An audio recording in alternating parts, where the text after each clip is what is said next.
భాగవత పద్యమకరంద ప్రియులరా నమస్తే. దేవతలను భూదేవిని వెంట పెట్టుకొని శ్రీ మహావిష్ణువును సందర్శించి సమాధిస్థుతుడైన బ్రహ్మదేవునికి వినిపించిన మాటలను దేవతలకు భూదేవికి ఇలా తెలిపాడు. యాదవ కులమున అమరులు మేదినిపై బుట్టజనుడు మీ అంశములన్ శ్రీదైతుడు వసుదేవునకు ఆదరమున బుట్టి భారమంతయు బాపున్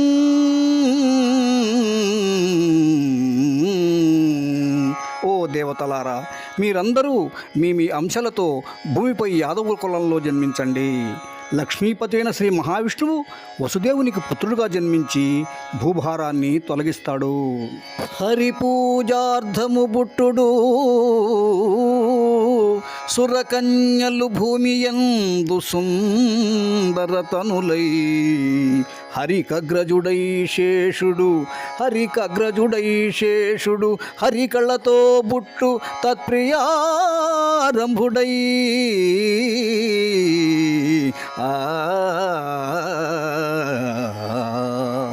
ఓ దేవతా స్త్రీలారా, మీరు సుందరమైన స్త్రీలుగా శ్రీ మహావిష్ణువు అవతారాన్ని పూజించడానికి భూలోకంలో పుట్టండి. ఆదిశేషుడు విష్ణుకళతో శ్రీకృష్ణుని అన్నగా పుట్టి ఆయనకు ప్రియమైన పనులు చేస్తాడు.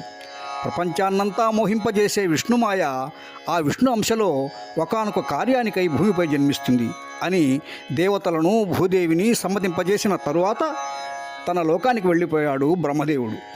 ఇక సూరసేన మహారాజు మధురాపురాన్ని రాజధానిగా చేసుకొని మధుర, సూరసేన దేశాలు పాలిస్తున్న సమయంలో ఆ సూరసేనునక ఆత్మజుండగు వసుదేవుడా పురినొక్క దినమునందు దేవకి పెండ్లి అయి దేవకియునుదాను కడువేట్క రథమెక్కి కదలు వేళ ఉగ్రసేనుని పుత్రుడుల్లాసికంసుండు చెల్లెలు మరదియు ఉల్లసిల్ల హరుల పగ్గముల చేనంది రొప్పదొడంగే ముందట భేరిజ మురజములును శంఖపటహములును జడికొని మ్రోయంగ కూతుతోడి వేట్క కొనలు సాగా దేవకుండు సుతకు దేవకీ దేవికి అరణమీయదలచి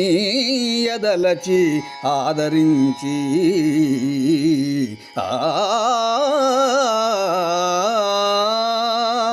సూరసేనుడు కుమారుడైన వసుదేవుడు మధురానగరంలో దేవకుడు అని కూతురుని వివాహమాడాడు.